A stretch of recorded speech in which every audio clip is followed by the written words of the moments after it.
ابھی بریلی شریف کے سفر میں حاضر تھا تو آپ کے پاس ایک میری تجربے کی بات عرض کروں۔ نوجوان یہ سوچتے ہیں کہ ہم کیا کر سکتے ہیں، کیا نہیں کر سکتے ہیں۔ 32 سال کے ایک نوجوان کے بارے میں آپ کے سامنے بتاتا ہوں۔ صرف عمر 32 سال، بریلی شریف میں حاضر تھا۔ وہاں مجھے جس نوجوان کے متعلق آپ سب کے سامنے ذکر کرنا ہے، پہلے توجہ سے سن لیں۔ ایک ایسا نوجوان ہے جس کو بھارت گورو رتن سے نوازا گیا ہے 2023، صرف 32 سال کی عمر میں۔ کس وجہ سے؟ مستقل وہ مریضوں کے لیے خدمت کر رہا ہے، مستقل طور پر بیواؤں اور یتیموں کے لیے کام کر رہا ہے جو اس کی استطاعت بن پڑے۔ اور اتنا ہی نہیں، جب جس مریض کو جہاں جیسے ضرورت پڑتی ہے ان ہاسپٹلز میں پہنچانا، لے جانا، یہ سارے کام اپنے طریقے سے کر رہے ہیں۔ آپ کو میں ایک بات بتاؤں، ابھی بریلی شریف میں جو جلوس عید میلاد النبی صلی اللہ علیہ وسلم آنے والا ہے، اس سلسلے میں جانتے ہو ان نوجوانوں میں سے ایک نوجوان کی بات میں آپ کو کہہ رہا ہوں، ٹائمز آف انڈیا میں خبر بھی چھپی ہوئی ہے۔ کیا کوشش کی کہ 12 ربیع الاول شریف کو پورے شہر میں کہیں کوئی شراب نہیں بکنی چاہیے اور نہ ہی کوئی شراب میں مست ہو کر کے ناچ سکے۔ یہ ہوتے ہیں کام نوجوانوں کے۔ اب میں اس راز سے پردہ ہٹاتا ہوں، وہ نوجوان کوئی عام آدمی نہیں ہے۔ ہو سکتا ہے بہت سارے لوگ ناواقف ہوں کہ اس طرح کے کام کرنے والوں کو امت میں پیش کرنا بہت ضروری ہے، اس لیے میں آپ کے سامنے کھل کر کے بتا رہا ہوں۔ وہ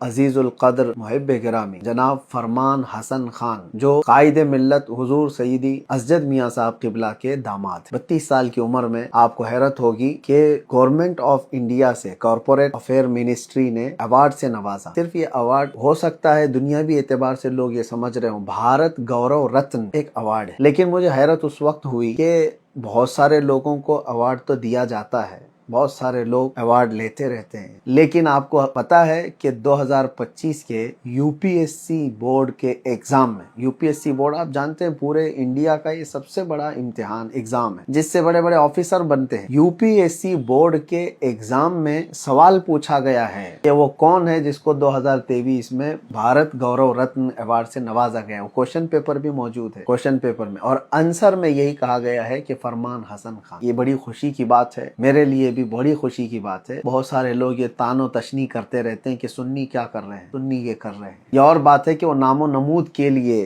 باہر نہیں آتے یا پھر اپنا پرچار نہیں کرتے، لیکن میں سمجھتا ہوں کہ ان نوجوانوں کا امت میں ایک مثالی کردار پیش ہونا بہت ضروری ہے۔